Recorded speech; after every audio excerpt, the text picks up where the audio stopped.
I contributed to the company for 12 years, but my father gave it to my sister. Now they have abandoned him after his heart attack. I'm a 36-year-old woman who was pushed out of my father's business just 8 months ago. For some context, I've been a part of our family jewelry business for nearly 12 years. It was started by my grandfather on my dad's side and then passed on to my father. Naturally, I assumed it would come to me next as the older sister. I've always been deeply interested in the business ever since my teenage years. My dad constantly reassured me that I would eventually take over the business because my sister, who is now 33, never showed any interest in having a career. Her focus was always on getting married and starting a family.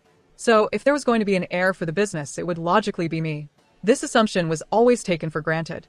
We never formalized it in writing, which, in hindsight, was a mistake. I had served as my dad's personal assistant for 12 years and even quit my first job after 2 years to gain genuine work experience before joining him. I didn't want to come across as entitled. Despite everything I did, my father still replaced me with my sister and her incredibly wealthy fiancé. She hadn't been part of the family for the past 15 years, having made some really bad decisions. My parents decided to cut her off right after she turned 18. She had announced she wouldn't be going to college because she wanted to explore and find herself. That didn't sit well with my parents, and they gave her an ultimatum: either go to college or leave. True to her nature, she chose to leave and moved in with her boyfriend at the time. Their relationship didn't last, and they broke up within 6 months. Afterward, she came back to our doorstep, asking to be let back into the family. Before leaving, she had said awful things to my parents. She claimed she didn't need them anymore and was better off without a family like ours. She said we weren't good enough for her because her boyfriend's family was doing much better financially. She really put us down and humiliated us before she left. When she came back, my dad told her the conditions he had set still stood. She now had to agree to go to college and get a degree, no matter what field she chose, or she could stay out. My sister tried to argue and fight her way back into the family, but my dad remained adamant. So she had to leave once again. This time, she vowed never to come back. For the next 15 years, we only saw her at family events, never otherwise. Whenever she had a life update, we heard about it through other relatives because she refused to speak to us directly. My mom and I tried reaching out several times, but since we remained on good terms with my father, she wouldn't talk to us either. She was incredibly proud and stuck to her word. She didn't come back until my dad tried to re-establish contact with her himself. She figured out her life on her own, though not in the way we expected. True to her promise, she never went to college because it didn't interest her. She lived with a friend for a few months, then got a job and started working to fund the life she wanted. It turned out to be good for her, and she matured a lot along the way. She switched jobs frequently, but had been working at an advertising agency for the past couple of years. We knew all this because she kept in touch with other family members who kept us updated. She knew we were informed about her life. About a year ago, my dad fell seriously ill, and we thought we might lose him due to severe heart problems. The cardiologist warned us it looked grim unless he made significant lifestyle changes. At that moment, my dad decided to contact my sister to end their estrangement. Given how much she had matured over the past 15 years, she finally decided to rejoin the family. When she first visited us, she came alone. We didn't talk much about her life. We were too busy reminiscing about the past. She didn't make it all about herself and didn't share much about her current life. We knew about her professional life from our relatives, but her personal life remained a mystery. She seemed happy to be back, and we all focused on her reconciliation with my dad. It was an emotional reunion, and I was thrilled back then, unaware of what was to come. During her second visit, she brought her fiancé, which shocked us all. She revealed that she had been dating him for 3 years, and they had recently gotten engaged. No one else in the family knew, which explained why we hadn't heard about it. They had kept it a secret. The flow of information wasn't one-sided. Thanks to our relatives, my sister knew our father was having some health issues, but she didn't realize how serious it was, which is why she hadn't visited. She felt it wasn't appropriate to announce her engagement at the time, so she kept it private. But now, she believed it was time to introduce him to the family, so she brought him along. He seemed like a nice guy, and it was clear he was well off from his expensive clothes, watch, and shoes. I was happy for my sister because she finally seemed to be with someone she wanted, financially stable, focused, and with a clear future ahead. After talking to them, we learned that her fiancé, like her first boyfriend, was the son of a wealthy man who owned a chain of fast food restaurants. But unlike her first boyfriend, this guy seemed serious about her, and it was obvious they were truly in love. I was genuinely happy for her and congratulated them both. I never expected what happened next. About 3 weeks after meeting her fiancé, my father decided it was best to let them take over our business. One morning, he called me and asked me to come home because he wanted to talk about something. I was at work, managing everything since my dad's heart problem had worsened. I was essentially the boss, even though he hadn't officially retired yet. I expected to eventually become the CEO, but that day changed everything. Suddenly, my sister and her fiancé were in the running to take over the business I had been managing for so long. That day, when I went to my parents' house, my parents were there, looking pretty serious. My sister and her fiancé were not. My dad finally broke the heartbreaking news after some light talk, and at first, I assumed he was kidding. I just couldn't believe it when I found out he was serious. I questioned him about the rationale for his decision, given that he had only known this individual for 3 weeks. He stated he had a reason, but refused to give one. We argued for a long time before he finally acknowledged that he thought my sister and her fiancé would be more capable than me. To exacerbate the situation, he added that this would be a thoughtful present for them as they began a new chapter in their lives. They were getting married in a few months, and he believed this might be the perfect gift for their nuptials. I attempted to talk him out of it, saying that just because a person looked wealthy, a wedding gift didn't have to be the size of an entire company. In addition, he had consistently given me the impression that I would take over the company upon his retirement. Yet now, he was taking it away to give to people who had been out of our lives for 15 years. I had based my entire life around this, as this was my future. I tried to negotiate, suggesting that we become partners in the company. My father, though, was uncompromising. He added that since my sister's fiancé's father had previously established a profitable company, he thought they could manage the firm more skillfully. He felt they could grow our jewelry company twice as fast as I could. That day, I asked him for a chance, but he refused to listen, and I was devastated. Not only was I disappointed about losing something so important, but I was also angry because I had given 12 years of my life to this firm and received nothing in return. Not even my father had respected me. He wouldn't have ejected me if he had truly valued my labor and effort. I had nothing left to say to my family, and that was the day I made the decision to sever all contact with them. My life's work, my sister's so-called wedding gift, was something I had thought she would fight for. But instead, she let me down. My sister had always known that, after my dad retired, I planned to take over the family business. Since I was 13, I had never stopped talking about it. It wasn't as if she hadn't realized that when she accepted the wedding gift, she was embracing my ambitions and making them her own. I had looked forward to this my entire life. She announced her engagement along with a social media post in which she expressed her gratitude to our parents for this gift. The most devastating thing of all, in my opinion, was that the family didn't even seem to care about me. After that, no one ever attempted to get in touch with me. They stopped talking to me the day I moved out of my father's house, and I felt completely bullied. My life of 12 years had been a complete waste. I felt like everything had fallen apart. I was just grateful I had enough savings to fall back on for a few months. I could afford to do nothing except try to put my life back together. That was 8 months ago, and I don't know what I would have done if I hadn't started therapy then, because I could tell I was heading into a serious depression that needed to be treated right away. My sister would share posts, and I would get so nauseous just looking at them, so I had to block her. In addition, I had to inform my family that I was no longer in contact with them and that I wasn't interested in hearing from them anymore. No matter how large it seemed, I genuinely asked them not to tell me anything about what my family was up to because I didn't believe I wanted to know. My sister and her fiancé couldn't have cared less about my dad's health, which had been progressively declining for the past few months, but they respected it and kept it all a secret from me. It wasn't until I got a call from my dad a week ago that I learned about everything. He informed me that he needed me to come visit him in the hospital since he had gone into cardiac arrest in the middle of the night. He had to use someone else's phone to call me since I had blocked his number. To be honest, I felt terrible about it. I did, however, feel somewhat less bad after recalling what he had done to me 8 months prior. Nevertheless, I promised him I would visit him as soon as he called to let me know he was in pain. I decided to check him out in the hospital and left everything behind. To my amazement, neither my sister nor her fiancé could be found anywhere. My parents were present, given that they were managing the family business. I felt that they were all quite close, so I found that to be rather perplexing. I asked them where my sister and her fiancé were as soon as I entered the hospital room because I couldn't stop myself. With great regret, my father informed me that both my sister and her fiancé seemed to be too busy to visit him.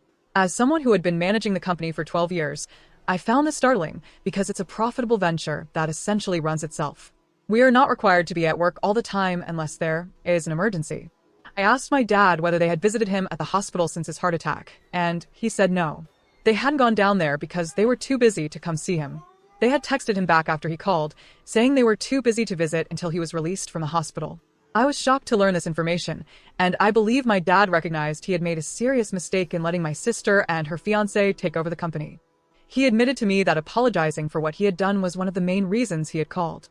Despite my hard work and effort, he had kicked me out of the firm, and he told me he felt really bad about it and regretted it. Now, he wanted to make things right and bring me back into the family and business. He informed me of what had transpired. My sister and her fiancé had failed to show up for him at the hospital. It had dawned on him that they were not as interested in him as he had been in them. Additionally, he informed me that this was not the first time they had declined to support him. They had been somewhat disengaged for the last few months. He told me that after the transfer of the firm to them, they had stopped paying him visits. Before that, they would visit him every other day to see how he was doing. But now, they never bothered to come see him when his health was failing, claiming they were too busy at work. He didn't believe this, as both he and I knew that no one was so busy they couldn't spare an hour out of their day to visit, especially since my parents' house was only a few blocks away from theirs. In any case, he never brought it up, but at this point they had gone too far, and my dad could take no more of this kind of disrespect. He now desired to reclaim his business and deliver it to the rightful owner. We talked about all of this in the hospital ward, and I was ecstatic when he welcomed me back to rejoin the company. Even though I'm still not entirely over it, I did forgive him at the time when he expressed regret for everything, because to me, nothing was more important than getting back what I was rightfully due. The issue now is that, despite his long-standing concern for his daughter, he has finally come to the realization that she has never truly supported him. He can no longer put up with this kind of disrespect. He has discussed this with my sister as well. In other words, he was requesting his firm back and releasing it to the rightful owner, me, so I could take care of it. Naturally, my sister is furious, and she believes that I am to blame for it. For some reason, she really vented to me over the phone this morning, calling me a terrible person and saying she couldn't believe I was treating her so badly. I'm not really sure why she's getting so worked up over it. She seems to be acting as though she's lost everything, and it's all my fault, even though I have the feeling there's something we're not seeing. To be honest, though, I believe she should take responsibility for not visiting our father in the hospital after his cardiac arrest. After all, that's a serious matter, and she had the option of taking time off work to visit him. It was she who acted self-servingly, and now I'm receiving what I had rightfully earned all along. Why should I refuse something that I genuinely deserve when, 8 months ago, she had no trouble taking a gift that she knew she did not deserve? She is upset, for sure, and I tried to comfort her, but she abruptly hung up on me mid-sentence. I'm starting to question if I'm the bad guy, since it seems like I always end up taking the blame for everything. I'm just sick of it. Are my parents the bad guys for letting my sister and her fiancé leave the family business so I could get it back? I really appreciate all of your responses to my post. Although I kind of already knew that I didn't deserve the criticism for my sister, hearing it from you all only strengthened my conviction. I don't think I need to say anything more in defense of myself. If even total strangers who have no idea about our lives believe that I deserve the business, that means something. My last communication with my sister was a few days ago, and I haven't heard back from her since. Fortunately, she hasn't blocked me anywhere. However, I can't help but feel that there's more to this than what she's telling us. No one with a wealthy fiancé would likely act that way about missing out on our family business. In my opinion, though I can't confirm anything, I have a feeling that her fiancé might be up to something more than it appears. In the original post comment area, a few of you had asked me about this. At the time, I didn't think it was relevant, so I didn't respond. However, based on what I've heard, his dad's business has been suffering losses for the past year or so, and I don't think her fiancé and his family are doing well financially right now. This, in my opinion, was their strategy for infiltrating our family business and finally seizing control. I'm still not sure why specifically my sister acted the way she did when she learned that I was being asked to return to the family business and that she was being asked to step down.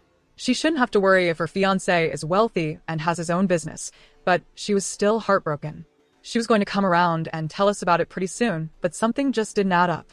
In any case, we are fortunate that my father refrained from signing any contracts or paperwork and did not formally transfer ownership of the company to my sister and her fiancé, as that could have led to a great deal of difficulties for us.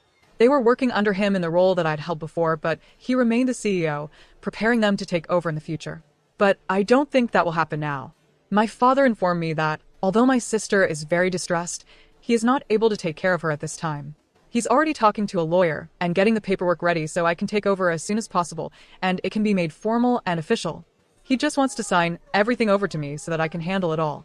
It's been a few weeks since my last post, and I wanted to share the good news. I'm now the official CEO of my dad's jewelry company. The transfer is complete, and I can now take full control. I always knew this day would come, but my sister did cause a few delays during the process. She seems absolutely unhappy about everything, and I have to admit, my initial theory about her and her fiancé was correct. In reality, they had been working very cleverly to infiltrate and take over our family business, likely to secure a backup plan if her fiancé's father decided to sell his company. My sister was the one who had convinced my dad to let them back into the family by offering them control of the business. Unfortunately, he fell for it. This all became clear after I reconnected with my dad. He admitted that he hadn't been thinking rationally when he made his decisions. He had become greedy, thinking that a man from a well-established business family would be more capable of managing things than I was. My dad initially intended for me to continue in the role I had been in, but when I told him I would only be interested in taking over the company if I was leading it, everything fell apart. This led to 8 months of frustration and heartache for both of us.